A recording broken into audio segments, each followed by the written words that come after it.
Hi everyone, welcome back to Omar's English for French speakers. So today we're going to continue in our new series that is about reading, practicing pronunciation, and enriching your vocabulary. Salut à tous, nous allons continuer dans notre nouvelle série qui porte sur la lecture, la pratique de la prononciation et éventuellement l'enrichissement de votre vocabulaire. Alors, je m'en vais d'abord lire en anglais, de la plus lente des manières. Ensuite, nous allons passer à la traduction en français et l'explication de certains mots qui pourraient porter à confusion. Alors, sans tarder, nous entamons avec la lecture en anglais. Reading. My day. First, I wake up. Then, I get dressed. I walk to school. I do not ride a bike. I do not ride the bus. I like to go to school. It rains. I do not like rain. I eat lunch. I eat a sandwich and an apple. I play outside. I like to play. I read a book. I like to read books. I walk home. I do not like walking home. My mother cooks soup for dinner. The soup is hot. Then I go to bed. I do not like to go to bed. Alors, avant de passer à la traduction, j'aimerais quand même attirer votre attention avec la prononciation du mot walk.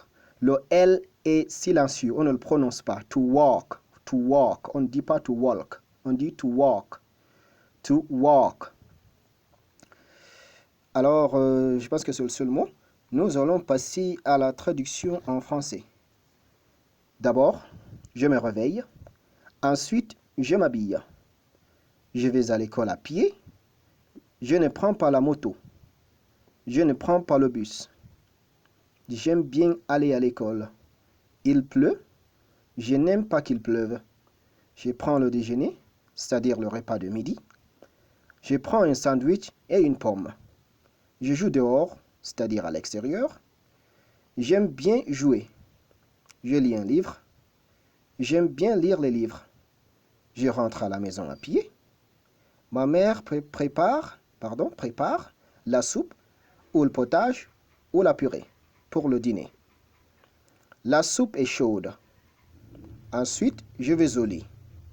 Je n'aime pas aller au lit. Alors, vous verrez que pour le mot potage, le mot soup en anglais, il y a 3 significations possibles. On a soupe en français, potage également qui veut dire soupe en anglais, ou bien la purée.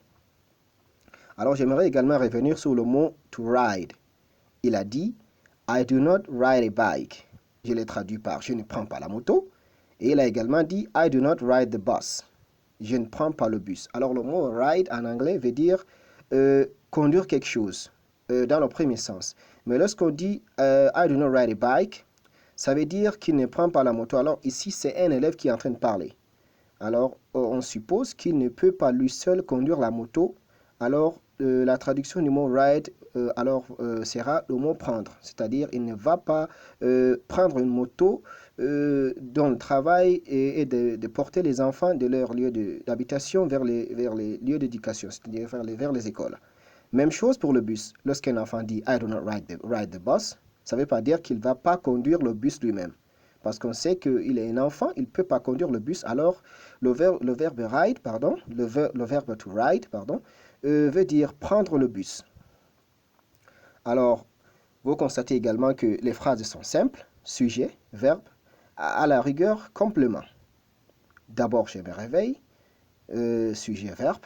Ensuite, je m'habille, sujet, verbe. Je vais à l'école à pied, sujet, verbe et complément. Je ne prends pas la moto, sujet, verbe, complément. Alors, ce sont des phrases simples. C'est un enfant qui est en train de parler. Et vous constaterez également que tous les verbes ici sont conjugués au présent de l'indicatif. Alors, ça traduit du fait que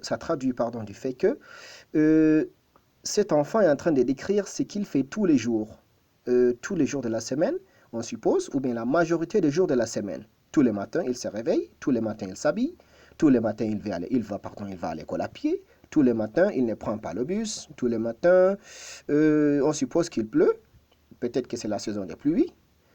Tous les matins, il prend le déjeuner à midi, tous les matins, il joue, etc. Alors, lorsque vous voulez vous-même décrire une habitude, quelque chose que vous faites tous les jours, je vous conseille de faire pareil. Commencez par des phrases simples.